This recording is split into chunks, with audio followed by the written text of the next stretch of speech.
Olá, irmãos, eu cumprimento a todos com a paz do nosso Senhor Jesus Cristo. Eu sou o pastor Roberto Mazei e venho até vocês com uma live sobre o tema do nosso canal, o Evangelho em Foco. A live de hoje é uma resposta a uma pergunta que veio lá de Angola, na África do Sul, quando um irmão me perguntou sobre a alma e o espírito, se são a mesma coisa. Apesar de ser uma pergunta comum, aparentemente foi feita como um desafio. Eu tenho alguns amigos de lá que são da igreja adventista e nós nos relacionamos como amigos no Facebook, respeitando sempre uma regra que nós nunca disputamos. Nós falamos sobre a palavra de Deus e nunca sobre ideologias. Mas já que houve uma pergunta, vou dar a resposta, logicamente que dentro da linha de pensamento pentecostal, porque eu sou pentecostal. É uma prática comum entre os adventistas, talvez seja um método de evangelização, lançarem perguntas consideradas polêmicas ou difíceis, mas a sistemática é sempre a mesma.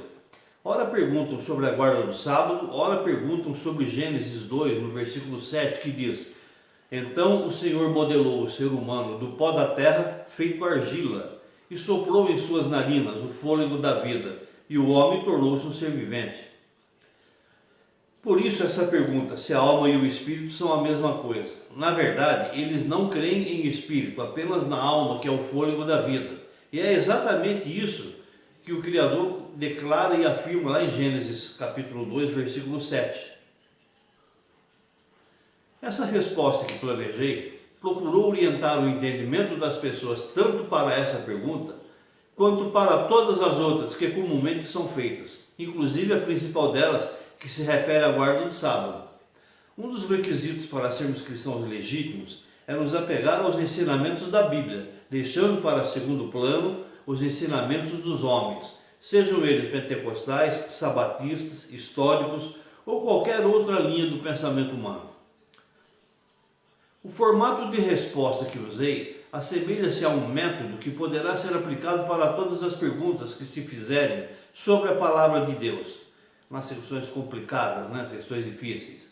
Sempre que o irmão perguntar ou tiver dúvidas sobre a palavra de Deus, usem esse modelo de resposta e com certeza o caminho para o entendimento ficará bem mais fácil. Que Deus ilumine essa nossa explicação e ilumine a sua mente para que o entendimento da palavra do Senhor seja sempre vitorioso. Amém. Muito bem, vamos começar? Olhe para a sua Bíblia. Você tem nas suas mãos um livro que conta a história da criação, do universo, da humanidade e também conta a história de como Deus se deu a conhecer e se apresentou aos homens. Agora nós vamos fazer uma comparação. Na sua vida secular, quando você começa a ir à escola primária, primeiro você aprende a ler e escrever, depois a fazer contas, depois biologia, história e assim sucessivamente até que chega ao nível de conhecer todas as matérias e a saber interpretar textos bem mais complicados. Aí você já estará se formando, completando o seu aprendizado. Se você mandar encadernar os seus livros da escola, ano após ano, na sequência, perceberá que a cada ano que passa você aprende coisas novas, cada vez mais, até chegar ao seu estado atual de conhecimento. Hoje você pode resolver até equações matemáticas complicadas, mas usa sempre a expressão verdadeira que aprendeu lá no primeiro aninho, que é 1 mais 1 é igual a 2, não é verdade? O conhecimento humano exige que seja assim, aprendizado sequencial. O homem não aprende de outra forma. Agora nós vamos fazer uma ilustração. Imagine uma criança que esteja no primeiro ano da escola primária, pegando um bisturi e abrindo a barriga de alguém, só porque um dia ela irá ser um famoso cirurgião. Imagine um cirurgião, em confirmação de uma especialidade, abrindo seus estudos e buscando a resposta sobre novas técnicas de cirurgia e procurando isso nos seus primeiros livros da escola primária. Agora vamos voltar ao nosso texto. Então eu pergunto, o que é a Bíblia? A Bíblia é a encadernação de todos os livros que contam as histórias que eu citei acima. A criação, do universo, do homem, Deus se revelando aos homens e assim sucessivamente, até chegar ao Filho de Deus, vindo para habitar entre nós e revelando a nova e eterna aliança, onde temos o nosso estado atual de conhecimento. No momento em que você adquire um mais profundo conhecimento bíblico, você está aplicando o aperfeiçoamento daquele conhecimento que lá no início, os primeiros livros da Bíblia ensinaram ao homem. O conhecimento bíblico exige que seja assim, aprendizado sequencial. O homem não aprende de outra forma. E Deus conhece a sua criação muito melhor do que os seus professores da escola secular. Ele jamais perderia tempo ensinando de outra forma. Vamos ilustrar isso também. Recorde-se lá no livro de Gênesis, o Criador dizendo que soprou nas narinas do homem de barro o fôlego da vida, e o homem tornou-se um ser vivente. Bem lá no início de Gênesis, capítulo 2, versículo 7. Ali era o princípio das coisas. O primeiro ensino da escola do Espírito que o homem começava a frequentar. E foi assim que Deus ensinou ao homem. Já na faculdade ou na universidade da vida, o Senhor Jesus, que é o autor da nova e eterna aliança, nos deixou no seu Evangelho, ali na Epístola de Paulo, o ensinamento que diz: e o mesmo Deus de paz vos santifique em tudo, e todo o seu espírito, e alma, e corpo, sejam plenamente conservados irrepreensíveis para a vinda do nosso Senhor Jesus Cristo. Isso está lá em 1 Tessalonicenses, capítulo 5, versículo 23. A conclusão que nós chegamos: se você renegar os ensinamentos da faculdade do Espírito, que é a palavra dos ensinamentos do Senhor Jesus, e insistir que lá no início do livro de Gênesis, a palavra dada ao profeta Moisés seja o único ensinamento, você acaso não estará agindo como aquele cirurgião que procura aprender novas técnicas de cirurgia com os livros da escola primária? Essa foi a primeira ilustração que eu citei. Sem falar que estará então preferindo os ensinamentos da criatura Moisés em descaso dos ensinamentos do Filho do Senhor, do Criador, que é Jesus. Isso nós temos visto frequentemente por aí.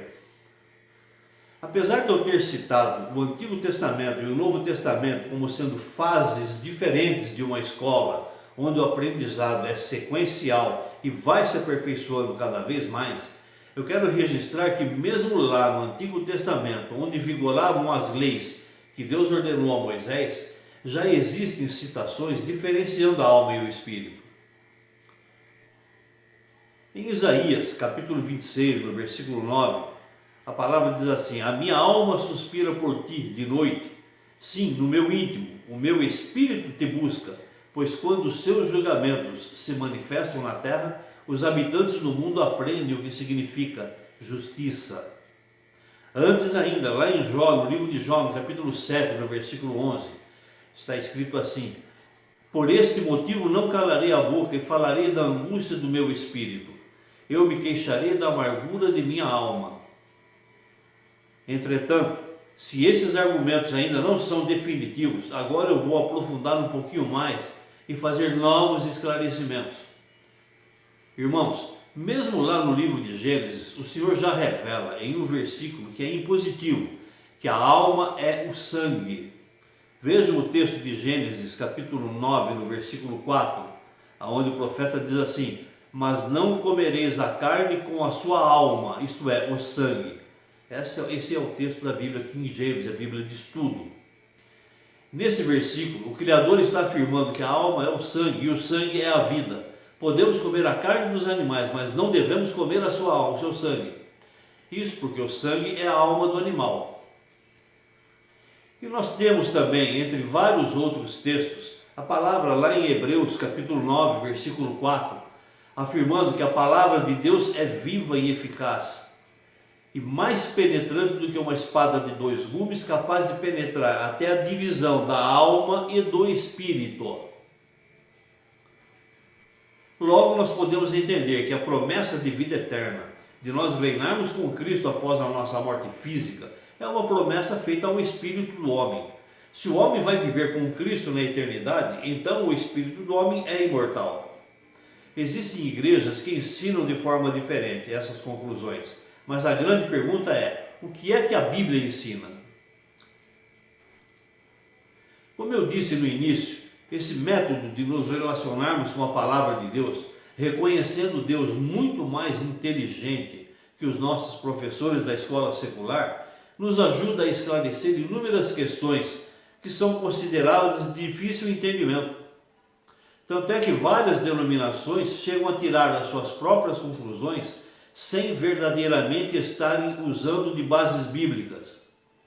Ou pior, usando as bases bíblicas erradas, da maneira errada, o que também é muito comum de acontecer por aí. Usam as bases bíblicas que não tem nada a ver com o texto em questão. Se tira do contexto, sobe, perde todo o efeito.